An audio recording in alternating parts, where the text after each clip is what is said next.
up to you now! Hey guys! Do I even want to know what you're doing?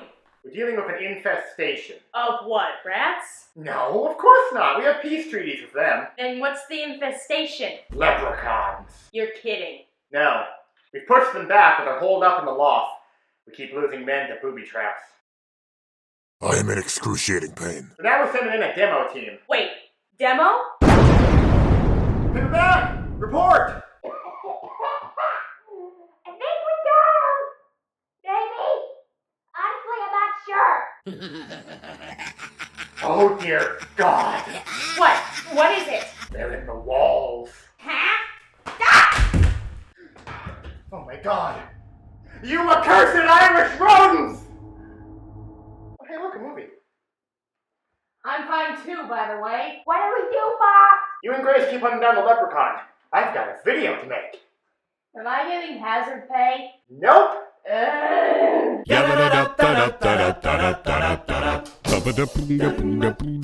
Luck of the Irish is a 2001 American sports comedy drama film written by Andrew Price and directed by Paul Hoen. The film was conceived as a St. Patrick's Day movie and contains elements of both fantasy and sports films, combined with Irish culture.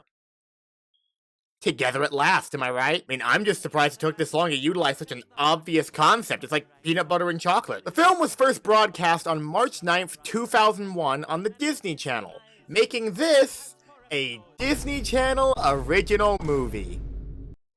Yeah. Now, for those unaware of this four-word name for the apocalypse, Disney Channel original movies, or DCOMs as we'll call them for the sake of saving time, have a very interesting history that I am far too lazy to get into right now, so go watch Yesterworld if you want to know more. Essentially, since the Disney Channel has existed, there have been DCOMs, though DCOMs as we know them didn't really begin to take shape until around the 90s, early 2000s. DCOMs as movies are kind of a mixed bag, although that bag contains mostly live scorpions and fresh dog turds. They run the gambit from generic sports films to TV show tie-ins, but they're mostly inoffensive star vehicles aimed at the hell demographic that is the tween. They usually fade from public consciousness rather quickly, but when one seems to be gaining even a little bit of attention, Disney will parade it around as some kind of phenomenon and milk it dry for all it's worth before abandoning it on the side of the road. Only ever stopping in to exploit nostalgia with a bad TV show, or whatever the heck Rise of Red was supposed to be. They've done it with High School Musical, they've done it with Descendants, and they're actively doing it with zombies. It's very rare that you find a good or even somewhat decent DCOM. They do exist, but most of them suck, and I have deeply personal vendettas against many of them. This one, though, I've never heard of, and I've never seen anyone talk about it, despite it being relatively successful when it first aired. Strangely receiving a 2012 Hindu language remake that aired on the Disney Channel India, called Luck Luck Kabat.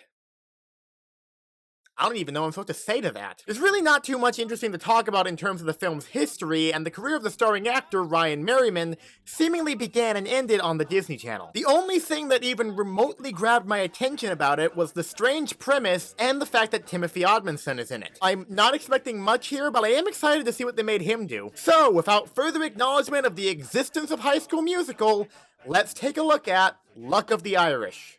Roll film. The movie opens with an excessively dramatic title card. Alright, we're gonna begin with a cracking open a cold one with the boys. That is an incredibly dramatic title. God, what the heck am I watching? After that, we cut to, what the Christ? Is that an eye? Who are these people? What the heck is going on? I thought this was a basketball movie. I didn't know this was actually Disney Channel Presents Saw School Musical. This is not how I expected this movie to open at all. It gets worse, though. This entire sequence is accompanied by an ominous voiceover about heritage from our as-of-yet unseen protagonist. And here he is. He's 2 inches tall for some godforsaken reason. Then he gets stepped on. I don't even know what to make of that. What the heck just happened? Okay, so that entire everything was a dream being had by our previously mentioned protagonist. This is Kyle, played by Ryan Merriman. He's a fairly standard DCOM protagonist in that his character is about as deep as a puddle of rainwater, and the closest thing he has to personality is a bad haircut. We're also introduced to his parents. His father Bob, played by Paul Hoen, whose career is a long series of not good, and his mother Kate, played by lady whose name I don't know how to pronounce, who doesn't even really have much of a career to make fun of. Our first real plot point comes when Kyle asks his parents about their heritage, and they weirdly try to avoid the question, only offering the most based of responses. We're Americans, Kyle. That's all the heritage we need. I like that lady. Based.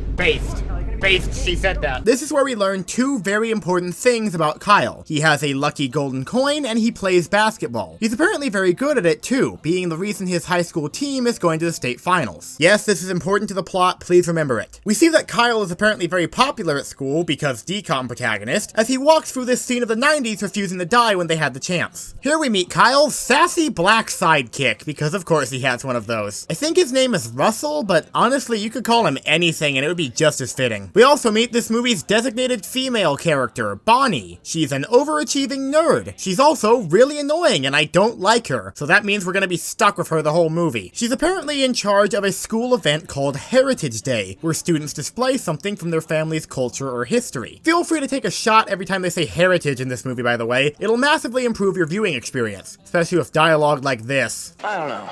I mean, you know, this whole Heritage Day thing. It's like so public television. It's your history. Yeah, but I mean history. You know, it's like so 10 minutes ago. Now sports. That's what's happening now. That's where I'm coming from.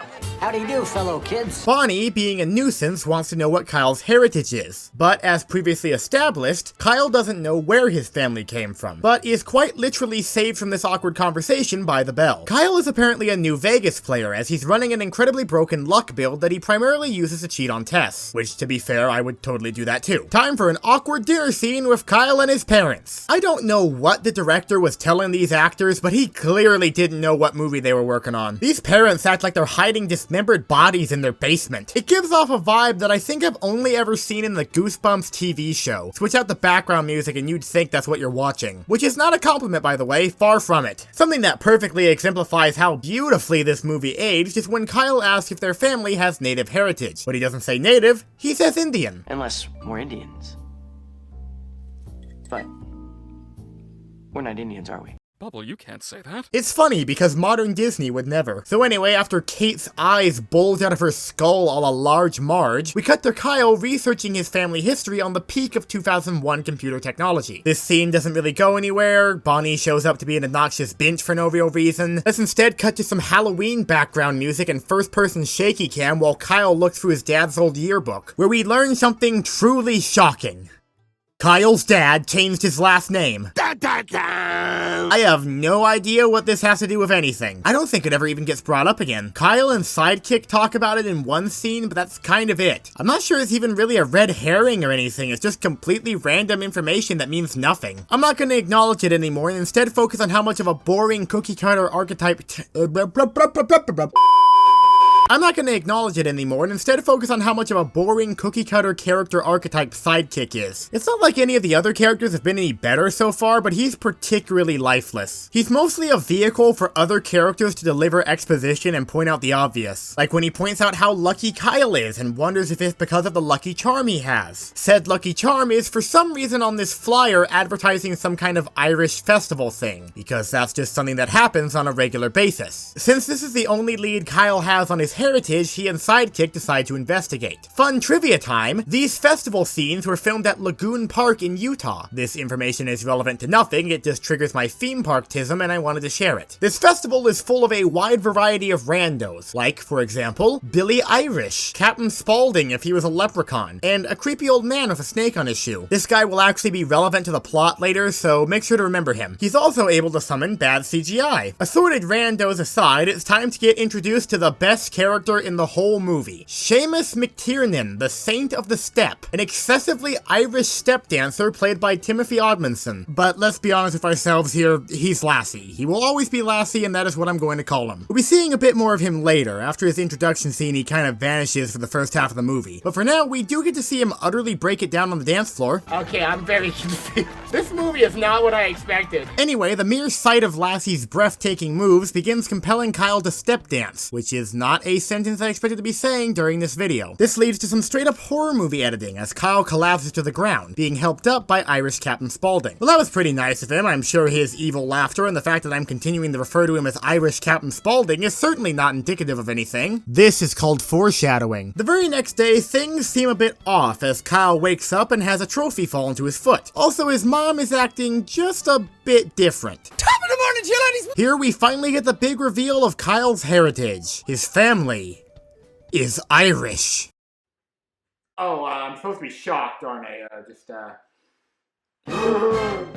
Glad we got that plot point out of the way, so what do we do now? Well, after a weird tangent about Irish immigration, no really, I'm not joking, and a reminder that European cuisine was God's greatest mistake, we cut to Kyle at school, where it's very clear something is wrong with him. It seems as though the almighty luck build has failed him, as he is repeatedly humiliated in public, set to some oddly banging background music.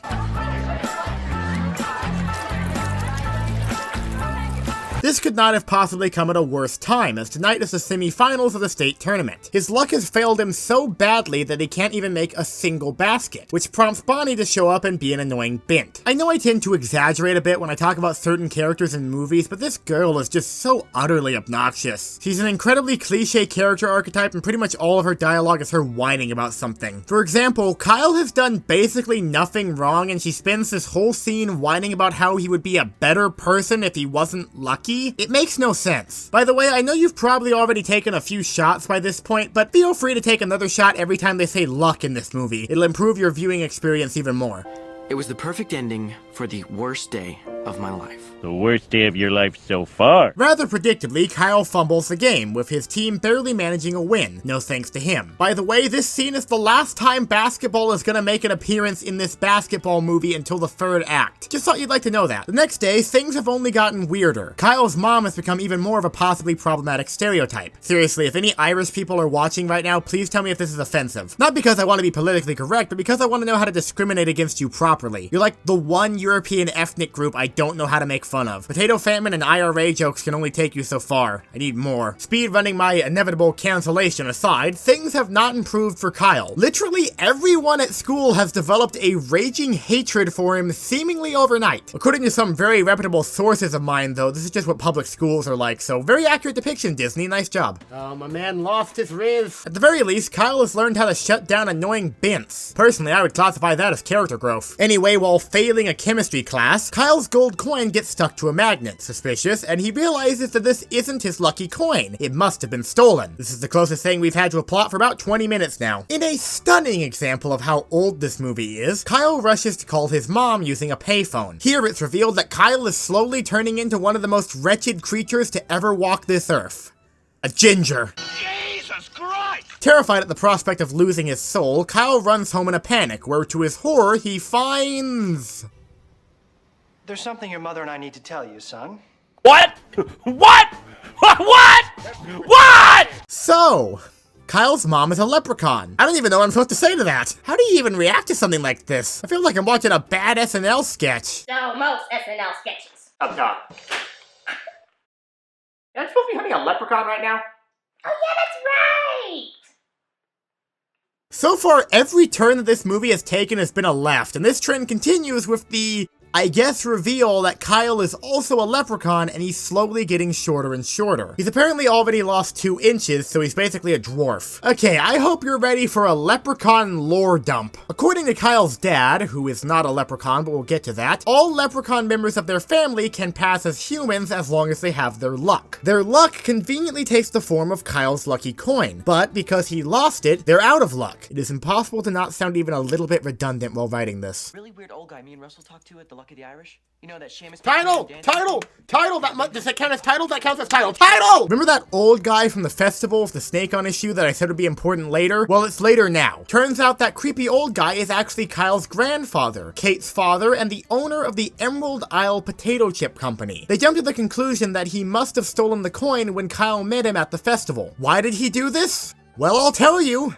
And I promise I'm not making this up. Kyle's grandfather is a leprechaun racist who doesn't believe in mixed marriage and disowned his daughter for marrying a human. I swear to God, that is what the movie actually says. I am not joking in the slightest. And they don't believe in mixed marriages. That's why we had to leave Cleveland. I don't even know how I'm supposed to respond to or interpret this information, so I think it's best if we get back to the plot. Kyle and his dad attempt to locate his grandfather at his potato chip factory and are promptly thrown out by security in an admittedly funny cut. Luckily, you see what I did there? There's conveniently a school field trip visiting the factory that Kyle infiltrates to get inside. Unluckily, however, you see what I also did there? Bonnie is back in the movie. 1800s, when a cook accidentally sliced some potatoes too thin and discovered they turned crisp when he fried them. That's not And you true. can see, That's not true. they've come a long That's way not since true. It was not an accident. It was And intentional then to they humiliate a guy. That's not true. Not true. This movie is factually incorrect. Anyway, Kyle's attempted infiltration is spotted on a security camera and the alarm is raised, ruining his silent assassin suit only run and beginning one of the chase scenes of all time. I like how this guy is totally willing to choke out a random kid. He is dedicated to the security of this potato chip factory. For a series of mind-numbing hijinks, Kyle eventually falls into a meeting with his grandfather, Riley O'Reilly. Yes, that is his actual name. And he's played by Henry Gibson, who's been in a lot of stuff of varying levels of quality. His IMDb page is something else. One second it's 7s and 8s out of 10, next it's Biodome. Apparently though, the entire previous chase scene has been for nothing, because he denies stealing the coin, meaning once again, our only lead to a central plot line has been a red herring. Or maybe a green herring, I guess. This does lead to maybe my favorite line in the whole movie though. Do you have to do that?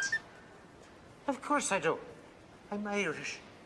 That's how I manifest despair. So anyway, it's time for Lassie to be a part of the movie again, as Kyle mentions that he lost the coin while watching Lassie's sweet moves at the festival, to which Riley states that Lassie is actually a Derrig, which according to my research is a type of Irish fairy that plays practical jokes, such as replacing babies with changelings, a precursor to the modern YouTube prank channel, if you will. In this movie, they're basically just evil leprechauns, but now you know what they actually are. Don't go around saying I never taught you anything now. Hope you're ready for an awkward and violent family reunion with leprechaun supremacist Riley arguing with his race-mixing daughter. If I had said those words to you in that order and then told you I was talking about a Disney movie, you would think I was on some kind of illegal substance. Kyle negotiates a shaky peace between his parents and his grandpa, and the team rides off in search of Lassie, with Bonnie tagging along because of course she does. The achievers would look better on a college application. I'm just gonna keep info dumping all my character backstory to you. After a quick stop to pick up Sidekick and to acknowledge the massive beard Riley now has, the team locate Lassie's RV, and for some reason only Kyle's dad goes to investigate, where he finds what looks to be a box of gold coins and... So Lassie speeds off, laughing psychotically the whole time and beginning a car chase set to some very unfitting music. The chase itself is pretty subpar, but honestly I kinda love it, if only for Lassie's maniacal laughter and completely unhinged facial expressions. It is cut tragically short though when Lassie's evil leprechaun henchmen throw a pot of cabbage at the pursuing protagonists. This causes their car to spin out like it's hit a banana peel in Mario Kart, and also somehow blows out one of their tires, leaving Lassie free to escape. So now we're in what could generously be described as the dark night of the leprechaun's soul, as all hope seems lost and the characters just sit around whining for a bit. If you didn't catch on to how hopeless the situation is, Bonnie, being the incredibly cliched character she is, says the incredibly cliched line of, "It could be worse," to which the movie then pulls the incredibly cliched joke of it instantly beginning to rain. That's a cliche hat trick right there. I will admit though, as much as I hate Bonnie as a character, she does deliver some pretty hard lines here. I'm an American, that's what we all are, and Americans don't give up. USA! USA! The line goes so hard, in fact, that it makes the rain stop and everyone suddenly decides to stop whining. That, my dear viewers, is the true power of American patriotism. So everyone is imbued with a new sense of hope and decides to actually start getting stuff done. Kyle's parents run off to find a spare tire, while Bonnie decides to finally leave the movie again. Real quick, I want to mention how Bonnie is somehow not a love interest. I'm not saying this is a bad thing, I'm just surprised. I guess the writers just wanted to leave it open-ended for all the shippers watching. On that topic, out of curiosity, let me check something real quick.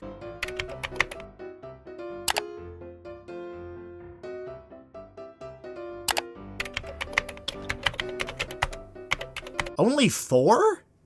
On one hand, that's 4 too many, but on the other hand, I'm glad that's all there is. Let's get back to the movie before we go too deep. Kyle's sidekick and Beardy O'Beardy spot a rainbow, and we all know what those lead to. Sketchy RVs, of course! The gang finds Lassie and his evil leprechaun gang distracted eating dinner, so Kyle and his grandpa take this opportunity to sneak into Lassie's RV and steal back the lucky coin. There is a safe, but Riley uses the magic power of convenient plot resolution to open it, discovering not a pot for some reason, but a box of gold, and contained within it is the lucky coin. The two of them could just leave right now and basically resolve the plot instantly, but because we still have 20 minutes of movie left, Riley wants to steal the box of gold. Kyle objects due to, I don't know, morals or something like that. Sounds pretty cringe, not gonna lie. Personally, I wouldn't object. It's free gold, and it was probably already stolen from someone else by Lassie. You can't steal what's already stolen. That's redundancy. The legal system doesn't account for that. Eventually, Riley decides that Kyle is right and they shouldn't steal the gold because something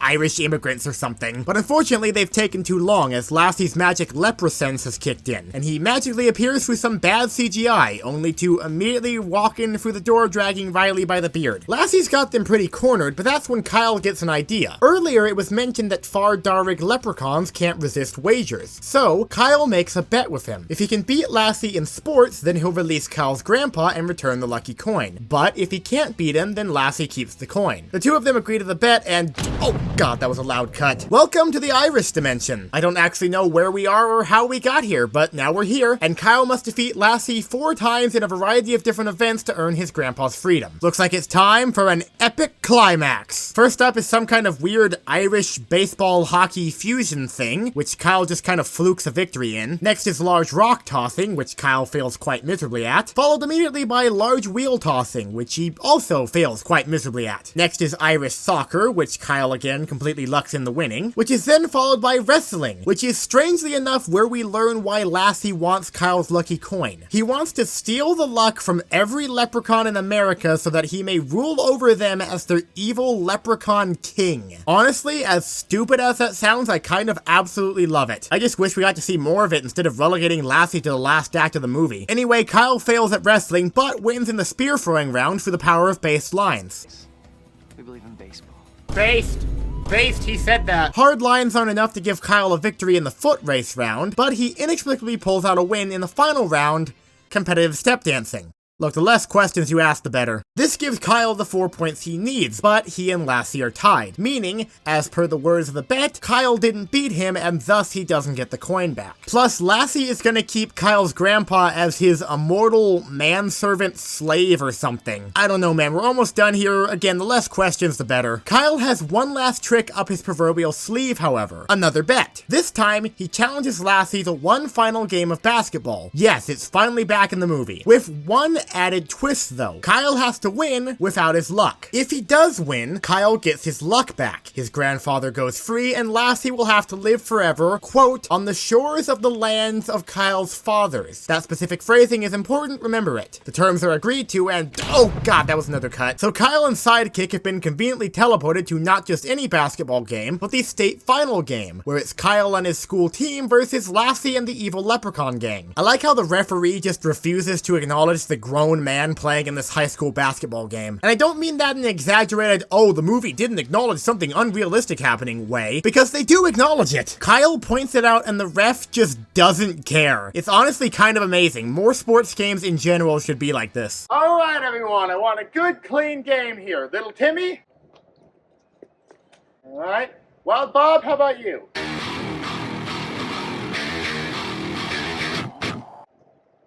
He looks like he can be trusted around children. Play ball! Okay, so for probably the first time ever on this channel, we have a movie with 2 epic climaxes. I guess you could say that this is just an extension of the previous epic climax, but if you do, then you're no fun and I don't want to play with you. On an unrelated note, Kyle's grandpa is inexplicably chained to the basketball hoop and somehow no one in this massive crowd notices. I must say though, I do love the contrast of the fairly normal basketball game against the bearded old leprechaun chained to one of the hoops. It's a sort of surreal that you only find in DComs and grunge rock music videos. Anyway, Kyle's team is losing pretty badly. That is until Sidekick decides to finally start actually being good at the game. This is because of Riley giving him a placebo lucky coin that I guess boosts his confidence? Because that was secretly a character arc he was going through, I guess? Regardless though, Team Kyle has managed to come back from the brink and tie the game. Much to the chagrin of Lassie, who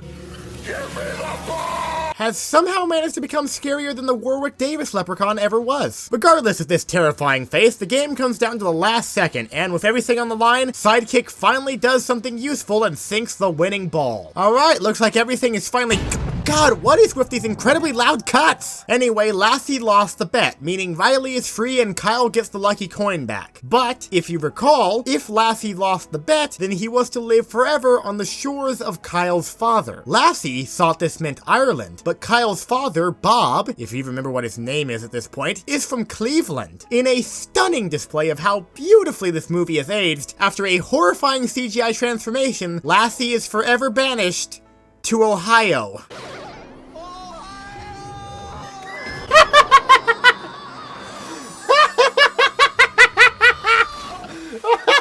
Oh, that aged amazingly! Oh god, everything about this movie aged terribly except for that line. Oh my god. My horrific levels of brain rot aside, the movie is kind of over. A basically non-existent subplot about Bonnie wanting to play basketball is wrapped up. We get another one of this movie's strangely based patriotic lines. Aren't we all lucky to be living in so grand a country where anything is possible? I love my country so much. And the movie finally wraps up, with Kyle performing a step dance for Heritage Day, and everyone in the movie singing, "This land is your land." And as weird of an ending as this is, considering the rest of the movie, I honestly kind of vibe with it. I did not... That's how we're ending this?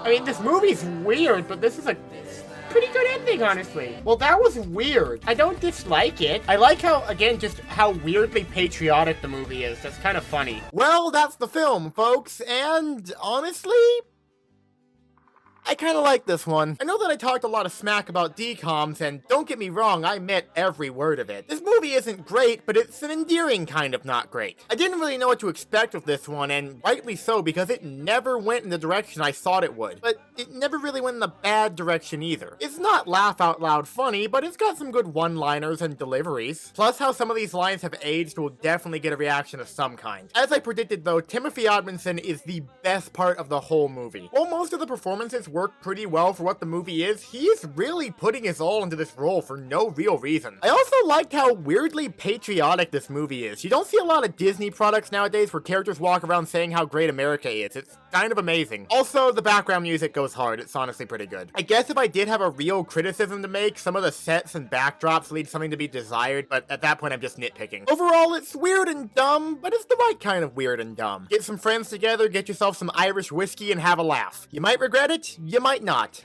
Only one way to find out. I give this movie a final rating of 6 shamrocks out of 10. Now that that's all done, let's go see what the pest control team is doing.